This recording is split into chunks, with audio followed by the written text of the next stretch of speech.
Breaking news. A shocking and unbelievable video has just surfaced online. A video that captures a sitting Katsina state lawmaker walking deep into the forest, not with soldiers, not with security forces, but to negotiate directly with armed bandits. Yes, you heard that correctly. An elected government official, someone who swore an oath to protect lives and uphold the Constitution, was filmed standing side by side with men strapped with magazines, rifles, and ammunition, addressing them with respect as if they were traditional rulers. And the worst part? Everything he said in that video tells a deeper story about the level of decay in Nigeria, a country where terrorists now operate like an institution, while elected leaders treat them like partners in governance. Now, in the video, they were speaking in Hausa, but don't worry, we have already translated everything into English so you can understand every single thing that was said. But before I show you the video,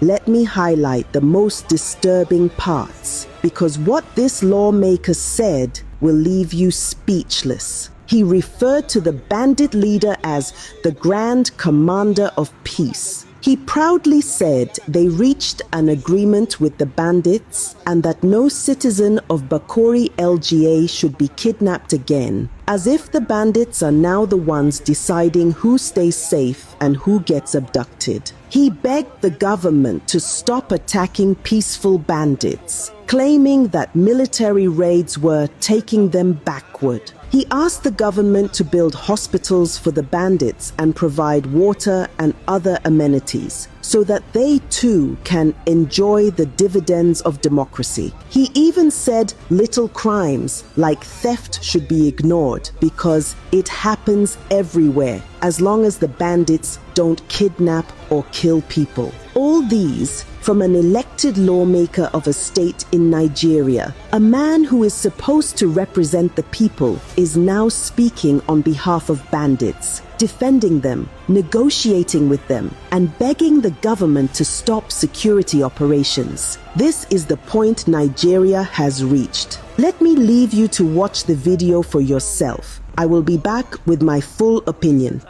The chairman of the Bakori local government, Honorable Abubakar Barde, along with the rest of the delegation from Bakori, the Honorable Secretary of the Faskari local government, our hosts, the Great Commander of Peace, and also a Sheikh and scholar, Malam Isa, along with the delegation of our Fulani brothers who are here and everyone else who has come to this place. Peace, mercy, and blessings of God be upon you. So today as well, on a day just like this, what's the date? Yes, the 28th of this our month, the 11th month in the year 2021. Today God has brought us to this blessed place within the local government, a part of the Faskari local government area known as Farindutse.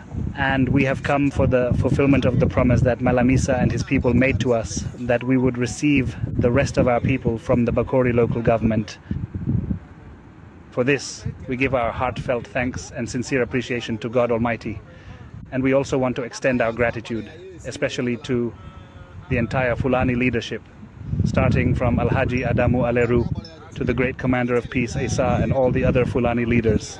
We are truly and sincerely grateful for the fulfillment of this promise. This genuinely demonstrates the essence of keeping promises and the trust that we have already established between us.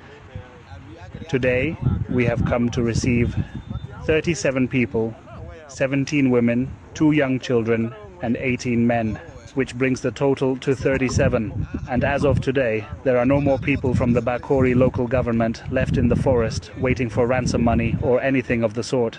So we extend our special thanks.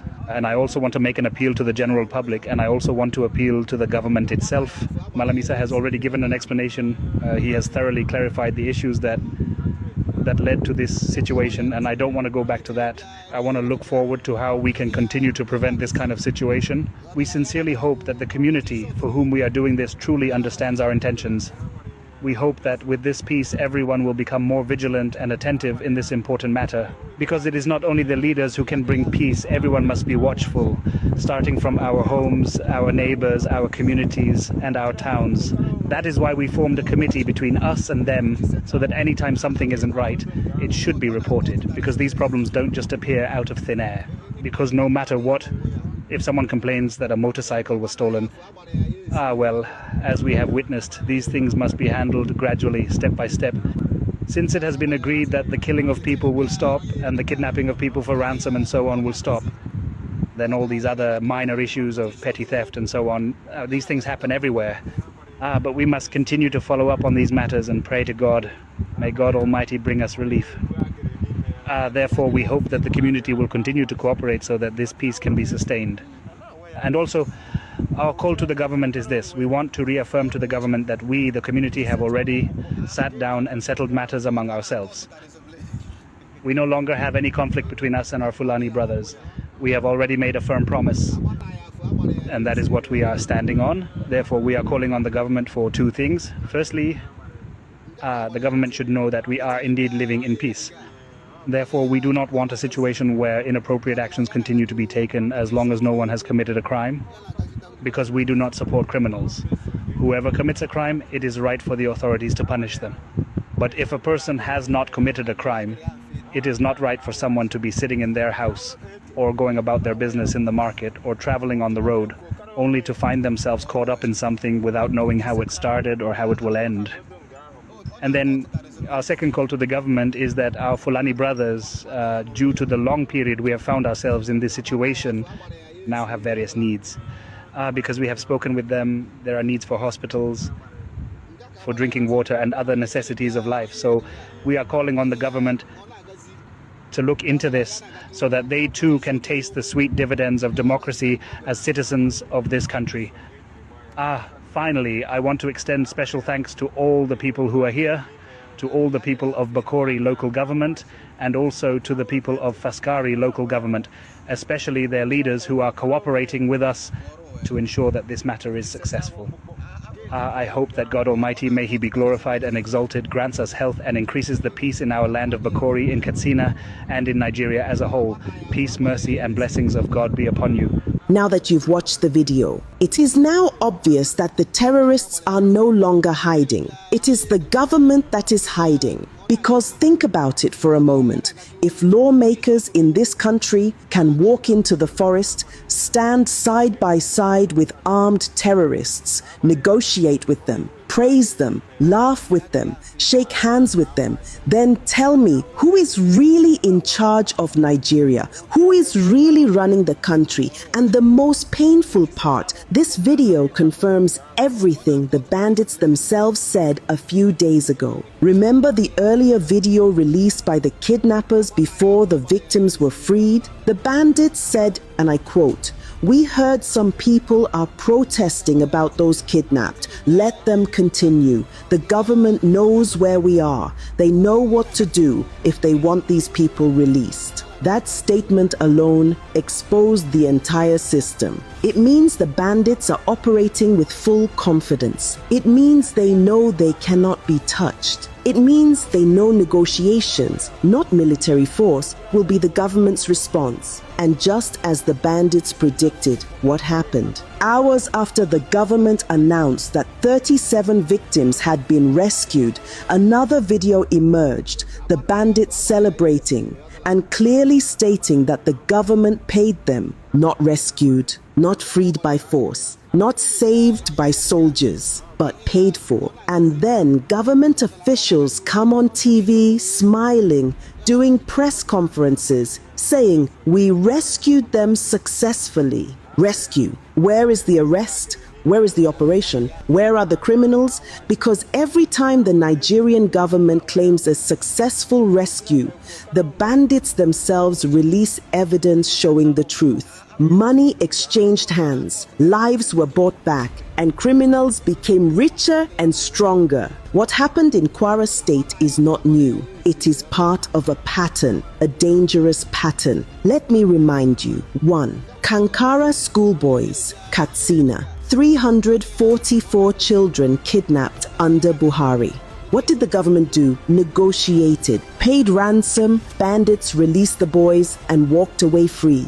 2022, Bethel Baptist School, Kaduna. Over 100 students abducted. Parents were forced to pay ransom in batches. Government did nothing. Abuja Kaduna train attack, 2022. The terrorists did a full media campaign. They granted interviews. They negotiated publicly. They even recorded videos of hostages being flogged. All this time, the military looked confused. At the end, hostages were released, again through negotiation. What does that tell you? It tells you one truth. In Nigeria today, the government negotiates with terrorists more than it negotiates with its citizens. This is the upside-down world Nigeria has become. And the saddest part of all this, every ransom paid is being used to buy more guns, recruit more boys, expand more camps, and plan more kidnappings. Think deeply about that. Every release today is another abduction tomorrow. Nigeria is funding its own destruction, and the government is doing it proudly. Instead of using intelligence, drones, air power, special forces, surveillance, and coordinated operations, they are using cash, taxpayers' money. If Nigeria truly had a functional government, a serious government, a patriotic government, what happened in that video would be impossible. Because in any country that values life and law, a lawmaker would never enter a forest to negotiate with terrorists. A lawmaker would never praise a bandit commander. A lawmaker would never ask the government to stop attacking bandits. Instead, that lawmaker would be arrested immediately for aiding terrorism. But in Nigeria, he will return home to applause. He will hold meetings. He will continue receiving salary. He will attend political events. And nobody, absolutely nobody, will question him. Because the truth is, bitter terrorism in Nigeria survives because the Nigerian government allows it. Bandits are strong because the government is weak, or worse, compromised. And until Nigerians themselves decide that enough is enough, nothing will change. This Kwara incident is not the beginning, and it will not be the end, but it is one of the clearest proofs yet that the country is drifting into a place where terror is no longer a threat. It is becoming an institution, and that should terrify every single person who still believes Nigeria will magically fix itself. Because right now, the government is not fighting terror. The government is managing it, negotiating with it, encouraging it, and normalizing it. And a country that normalizes terror is a country that is slowly dying. God help the innocent people still living in this system. Driver is in custody. Okay. I don't know anything. I beg you explain. Good afternoon. One Kaduna Road, we just intercepted this trailer. Look what was inside. Full load of AKs, magazines, and belts heading to bandits in the forest. Driver is in custody. Okay. I don't know anything. I beg you explain. Good afternoon.